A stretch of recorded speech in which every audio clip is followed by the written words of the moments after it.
Hiya, so today I'm making a video about the 5 ways the Labour Party are destroying British agriculture. But first of all, I'm going to head over to our Prime Minister, Keir Starmer. That every day seems to bring a new existential risk to British farming. But you're responsible for that. So how are you planning to destroy British agriculture? One is a government gets elected in and says, well, we got elected, we've got the mandate, we'll suck it all up to the centre, take decisions in Westminster and Whitehall, and do a sort of command and control. That is wrong, it won't work. So the first way you're killing off British agriculture is reintroducing inheritance tax on farmland. It's unpayable, and the only way farmers can pay it is to sell off their land, and then they can't farm because they don't have the land. But the NFU have come up with a better way of raising the same amount of money, but you won't listen. I thought you said this about working with farmers. That's why we're ready to listen, ready to partner, ready to serve. We will form and forge a genuine partnership with businesses, with farming communities, with others to actually do this together, where the government says this is what we're trying to achieve, but we need to achieve it with you, each understanding what the other has to do. So the second way you're killing British agriculture is you stopped basic payment scheme 2 years early. This was being phased out over 7 years, and you just stopped it with 2 years to go. How's that for planning? I thought you were going to support us and not keep constantly changing the goalposts. We can't have everyone burnt out by the bureaucracy and constantly moving goalposts. It's too important. So the third way the Labour Party are killing off British agriculture is introducing carbon border adjustments to our fertiliser. So when we import fertiliser to grow our crops, we'll have to pay a tax on that.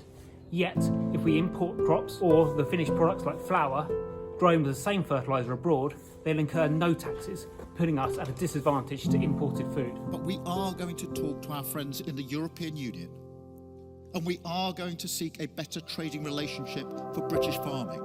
So the fourth way the Labour Party are killing off British agriculture is stopping applications for the sustainable farming incentive. They stopped overnight, no warning. On the website it stated they'll give 6 weeks notice. There was none.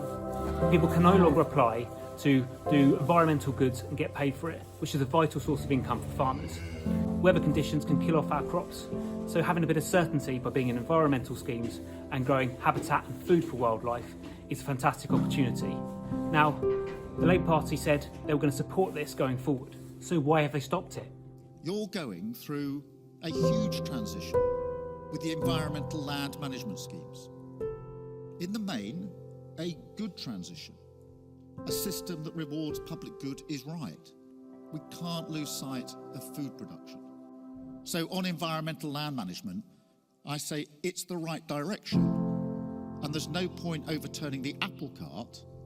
But where there are problems, we will work with the NFU. We will work with everyone who wants to see the rural environment well managed. We will fix them. That's partnership. So does working with us and fixing it mean stopping overnight with no warning? Because the challenges the countryside faces, that farming faces, we need to take them on together. And then the fifth way the Labour Party are killing off British agriculture is putting in compulsory purchase rights, so they can just take our land without warning, without consent. The weird thing is, they're quite willing to charge us inheritance tax on the full rate of land, what it would be worth building on, but yet when they take it, they only want to pay us minimum agricultural rate? Surely that's not fair. You can't just take people's property without properly recompensing them, or even giving them the option not to sell it. What is this, dictatorship? Stakes are so high, livelihoods are on the line. Rolling these schemes out well is the difference between viable farming businesses and abandoned farms. So what is this all about?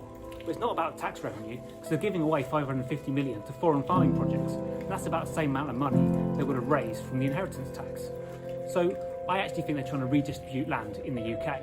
They're trying to take the land from the farmers and give it to big business. Don't give a tot about local communities. Don't give a tot about the nature, the wildlife that's here, the presence of agriculture, having British people on British land.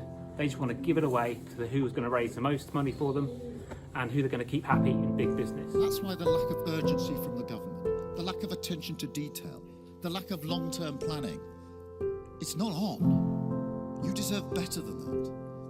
You deserve a government that listens. No, you're right. So do the right thing. Do what you promised to do before you got into power. Listen to us, work with us, and save our British farms. Do you have any further comment? Losing a farm is not like losing any other business. It can't come back.